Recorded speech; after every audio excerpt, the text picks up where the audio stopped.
purest form of Judaism is to be a Meshichist, because you're giving up your life, or you're giving over your time, energy. You're not giving up your life, because Meshiachism don't use hands, we're not violent and whatsoever. And of course, obviously there will be stories of, oh, a Meshiachist did this and a Meshiachist did that. Fact is, Meshiachism are not violent people.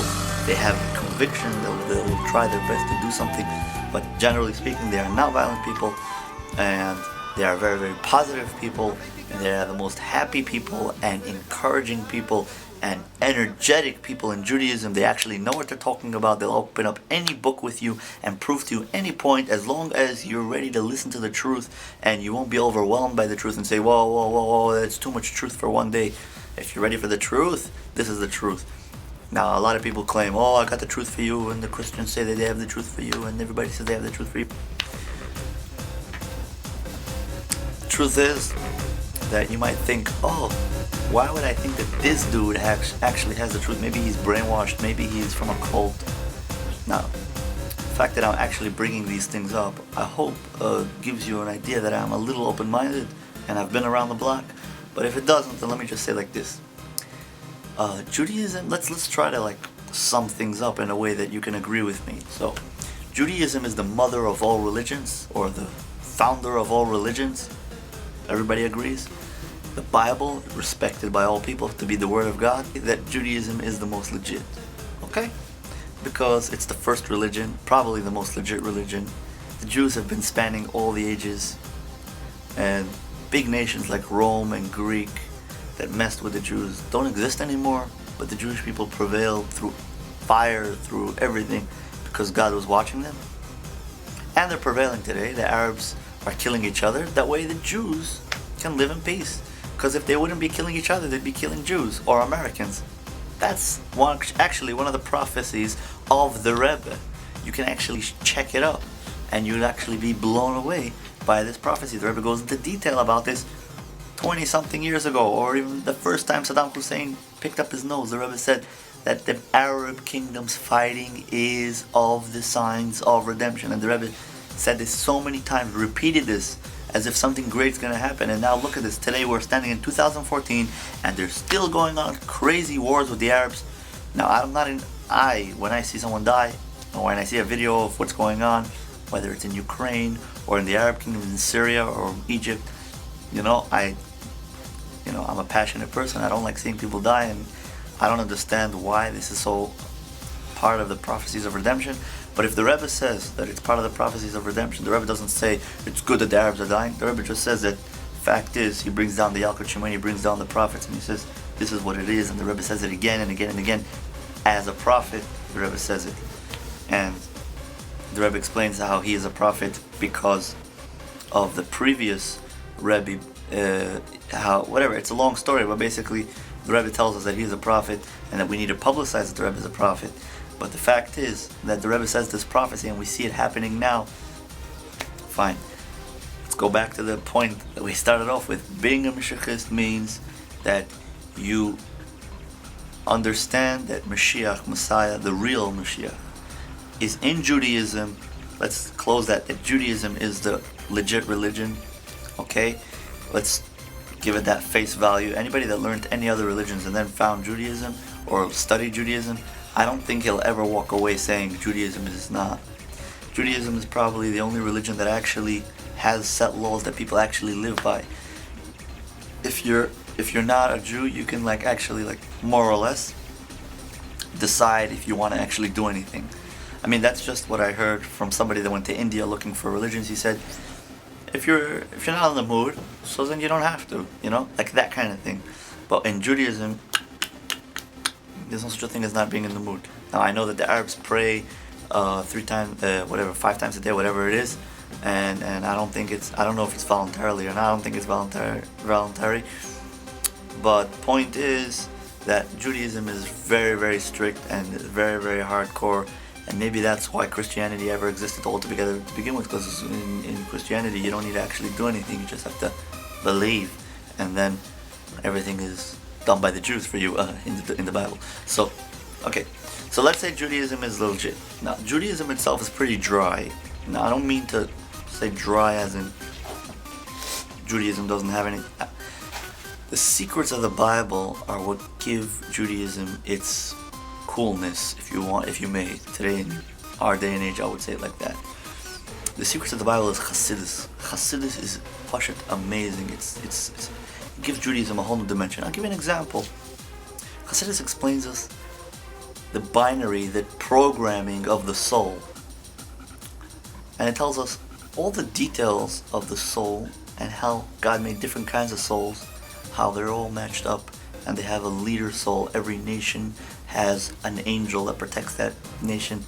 And when the angel of Esav fought with Yaakov, for example, we're talking about an angel fighting with a physical person. It wasn't just a simple situation. I don't know how to, I can't give you a good example of Chassidus. Chassidus is just basically explaining us what a righteous person is. Why does God do bad things? Why does it seem that God does bad things to righteous people and the other way around? The first founder of Chassidus is the Alter Rebbe, otherwise known as the Admor HaZaken. He wrote a book called the Tanya, which is the Bible of Chassidus. 7 generations later, today, the Rebbe teaches Chassidus in a most amazing way. The Rebbe printed all the previous rabbis' works, so now there's so much Chassidus out there, it's pashut unbelievable. All you need to do is just get high off this Chassidus, it's pashut crazy. Now, Chassidus is like the secrets of the Bible. It gives Judaism that flavor, that vibrance, that you won't find anywhere else. And like Judaism could be laws, do not, this, that, and then you have the Chassidus, which is like adding color and flavor to the whole story. So that's Chassidus. Now, the Chassidus that's related to Moshiach is even 10 times more relevant and 10 times more important today. And that's like the next step up. So Chassidus is already an accepted thing. Judaism is already an accepted thing. Mashiach is now becoming accepted in the world. And in Chassidus terminology, it's a very simple thing. Godliness needs to come down to this world. Godliness was pushed away from this world in the sin of Adam and Eve.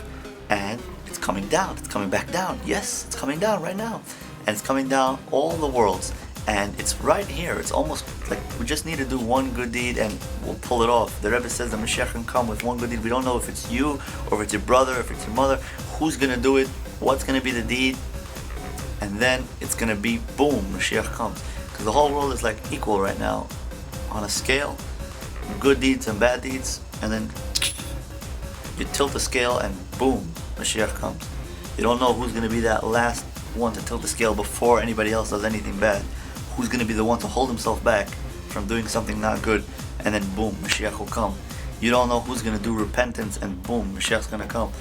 Now, the fact is, this is the Meshichist ideology. Fact is, Meshiachism have a lot to hold themselves on and be legit. Now, another thing is, for example, not everybody's ready for the truth. That's the truth. People like living in a lie. People don't want to face reality. People don't have time for it. Or they're just worked out so bad. They work so hard all day and night, like slaves to the economy, which I hope I never become. I mean, I'm sure I want to work hard, but I want to work hard on Mashiach because I feel that this is very important. And I don't feel like working in a pizza shop, even though it sounds like a good idea. And I wouldn't mind serving people pizza. It actually sounds like a very kind, good thing to do. But at the same time, I want to bring Mashiach. I want to focus my energy on this. So again, Meshichist hold that Mashiach is the Rebbe and the Rebbe is Mashiach. We can prove it to you so badly you won't even begin to understand how easy it is to prove it and how smart you are. The second thing is we do everything in our power. We don't just leave it in thought. We're talking about action. When we're talking to you about ideology, when we're talking to you about nice little things to think about, we're not talking to you think about anything. We're talking to you about what's flying right now in our lives, in our day and age. We're talking to you about how the world is advancing and how we would like to be part in helping the message of Mashiach get out. This is what a Meshichist is.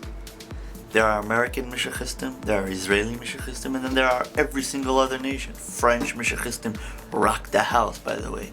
They really have that edge that American or Israeli Meshiachistim sometimes lack. They have the French Meshiachistim, give it up to them. They have this outgoingness that, like, they don't even know how to count, like just boom, just like do whatever they need to do. It's pashut amazing. And the Israeli Meshiachistim, Israel is actually the biggest country that has a lot of Meshiachistim, probably because of the oppressive government. They actually looking for something a little better, and they live in the Holy Land and they're getting that holiness. So they know that Mashiach is legit. They have the bombs on their heads. They're living the miracles as we speak. They're part of the Rebbe's prophecies with the Arab nations, so they live it on their blood. So they know. So there's, like, Israel is Meshichist, let's put it that way. And I'll tell you, like, all the Jewish people are more or less Meshichist. Question is, how far are they ready to take it? Because there's, let's say, I'll give you like this. As far as the Meshichist plan goes, it goes as follows. There are 3 commandments that we need to do now in order to greet Mashiach. The first one is to crown the King Mashiach. Second one is build the Holy Temple. Third one is eradicate Amalek. Now you cannot do one before you do the other, and they come in a specific order. And the next step is crowning the King Mashiach. In order to crown someone, you have to know who you're crowning. In order to vote for someone, you need to know who you're voting for. And King Mashiach is not any different. You need to accept upon yourself the King. If you don't accept upon yourself the King, then you do not accept upon yourself the King. And you cannot just say, I want the best president, or the King Mashiach, whoever it may be, because that's being stupid and silly and dumb and not with the program. It's really nice, it's very hopeful, it's very Baba style, but it's not legit. It's living in a dream. You're not facing reality, my dear friend. The Rebbe is Moshiach. There's no other candidate in the world. When won't you just admit it? There's nobody else on the market between me and you. The Rebbe is legit signed down, psak din, halacha. There's nobody else. Grow up, brother. Face it, okay? Say Yechi in your classroom, okay? That's what it is. The Rebbe is Mashiach. But he's not my Rebbe. My Rebbe is Rabbi Flinkenbell. You know what? Guess what? You can tell your Rebbe that the Rebbe is Mashiach. How about that? What's the big deal? There were 70 Zikanim. They were the elders of the Jewish people. Okay? They never claimed to be Moshe Rabbeinu. One of them tried. It didn't work. He ended up in the ground. His name is Korach. He liked to mess with Moshe Rabbeinu. Didn't work out. You see, the problem with messing with Moshe Rabbeinu, it's even worse than messing with God. Because if you mess with God, Moshe Rabbeinu will ask God to forgive you. You mess with Moshe Rabbeinu, nobody's going to ask nobody for nothing, okay? God's going to shove you into the dirt and cover you clean. So you're messing with Moshe Rabbeinu? No, that's not a good idea. Okay, back to what we were saying. Fact is, Meshiachistim hold, the Rebbe is Mashiach. There's no questions about it. Fact is, Meshiachistim go by the letter of the law. They go into the Sichos, they open the Sichos, they see what the Rebbe says, they see how the Rebbe wants it done, and they do it. They don't ask questions, they trust the Rebbe's statistical missions. Just like a soldier trusts his intelligence for knowing what to do. Hi, this is intelligence. We know that there is a terrorist within this house. We have satellite pictures and da-da-da-da. Go in and shoot the guy. Or blow up the whole top floor. He's in the top floor now eating lunch. We have pictures of him eating lunch. The soldier trusts his intelligence, because if he doesn't trust his intelligence, why is he a soldier? We have intelligence, and we have foolproof intelligence. The intelligence is the Rebbe's Sichos. The intelligence is the Rebbe. We can write to the Rebbe in Igros and get answers every single day, 2014, on igrot.com if you even want, on the website or in the books. Okay, we have live intelligence every single second of what we do. We ask the Rebbe. The Rebbe gives us his blessing or tells us to relax. The Rebbe is in constant contact with the Chassidim. Even what I'm doing right now, making this video, is with the Rebbe's power and with the Rebbe's help and with the Rebbe's encouragement. Alright? So, you gotta be happy. You have Moshiach himself, the King Mashiach's intelligence on your back. You have God backing you.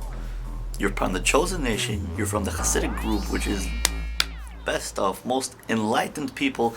Chabad brings technology and and Judaism and religion together. What could you ask for more than that? I hope I was clear. Say Yechi, my friend. Yechi Adinenu, Mereinu V'Rabbeinu, Melech HaMashiach, Le'olam.